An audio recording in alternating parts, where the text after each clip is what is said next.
All right, today we're going to talk about the psychology behind a feeling that I think we've all had at some point, that feeling of just being financially stuck. It's such a weird paradox, isn't it? You get a raise, you land that better paying job, and you think, okay, this is it. But then a year goes by and you're not really any further ahead. It feels like you're just running faster on a treadmill that's stuck in the same place. So, what is actually going on here? Well, our first instinct is to point the finger at our income. We tell ourselves, if I just made another 10 grand, another 20 grand, everything would sort itself out. But here's the thing. More often than not, the real bottleneck isn't the number on your paycheck. It's what's going on up here in our own heads. So let's just dive right into that. Let's start by totally dismantling this idea that a bigger income automatically leads to more wealth. I want you to think about your finances like a big bucket. Now, most of us spend our entire lives learning how to fill that bucket faster, right? We go to school, we climb the corporate ladder, maybe we start a side hustle. It's all about getting more water pouring in. But we almost never stop to check the bucket itself for holes. And those leaks, even the tiny ones, are often why the bucket never actually gets full. And you know what? There's actually a name for this feeling. It's called financial stagnation. It's that exact treadmill sensation where your income goes up, maybe your lifestyle gets a little bit nicer, but your actual net worth, your savings, your investments, your real financial freedom, it just stays flat. It's the huge gap between earning more and actually having more. This quote just nails it, doesn't it? I mean, we all know those stories of people who earn a ton of money but are living paycheck to paycheck.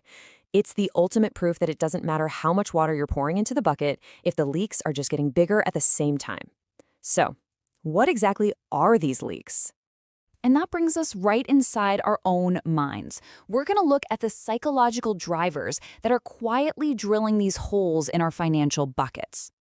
Now, there are a lot of little cognitive biases that mess with our money, but for now, let's focus on the two absolute heavy hitters, the biggest forces that are working against us pretty much all the time. Okay, the first one, and man, this one is sneaky, is called lifestyle creep. It feels so natural, you barely notice it happening. You get a raise, so you think, hey, why not a nicer apartment? You get a bonus, and that daily premium coffee doesn't seem like a big deal anymore. See, each decision makes perfect sense on its own, but when you add them all up, they guarantee that your spending inflates right alongside your income. This quote just sums it up perfectly. That streaming bundle that used to be a little treat, now you can't live without it. That yearly vacation that was a huge deal, now it's just a non-negotiable part of your calendar. Your baseline of what feels normal just keeps creeping up and up, leaving zero room for your wealth to actually grow. And this chart shows you the problem so clearly. Just look at that income growth bar on the left. It's shooting for the sky. But then look over at the savings growth bar. It's barely budged. That giant space between them, that's the lifestyle creep gap. It's all the money that could have become wealth, but instead just got absorbed by a bigger lifestyle. So what's powering all this? Well, that's our second big leak, the hedonic treadmill. This is the reason why all that extra spending doesn't even make us any happier in the long run. Sure, you get a rush from the new phone or the nicer car, but your brain adapts incredibly fast. That new thing just becomes normal, and you go right back to your baseline level of happiness, only now you have higher monthly payments. You're just spending more and more money to feel exactly the same. But here's the thing. These psychological leaks, they aren't just happening in a vacuum. They are being amplified like crazy by the world around us. Which brings us to our third section. So, take a look at this number for a second. 75%. What on earth do you think that could be referring to? Well, that's the percentage of people, 3 out of every 4 of us, who admit that their spending decisions are directly influenced by what they scroll past on their phone. Think about that.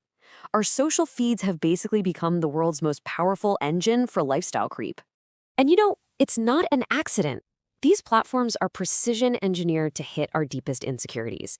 You've got the fear of missing out. You see a friend's vacation photos and suddenly your apartment feels like a cage.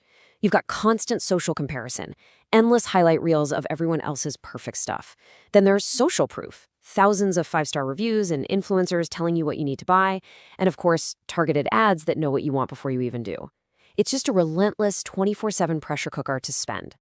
So what do we do about all this? If the problem is psychological and it's being supercharged by society, then the answer can't just be go earn more money. No, we have to fundamentally change how we think. And that brings us to our final section, how to actually rewire your financial brain. And here we are, full circle, back to our bucket. The most powerful thing you can do is not to work yourself to the bone trying to fill it faster. It's to stop, be intentional, and finally plug those leaks. It's about turning your bucket from something that just holds your expenses into a tool for building real wealth.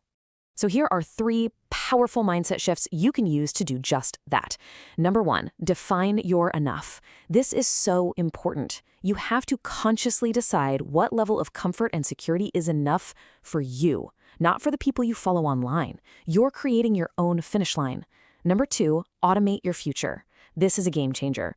You set up automatic transfers to your savings and investment accounts for the day you get paid. You pay your future self first, and it takes willpower completely out of the equation. And finally, number 3, introduce spending friction. Basically, make it a little bit harder to spend mindlessly. Delete your saved credit cards from Amazon. That one extra step of having to go find your wallet can be all it takes to turn an impulse buy into a conscious choice. So ultimately, it really all comes down to this.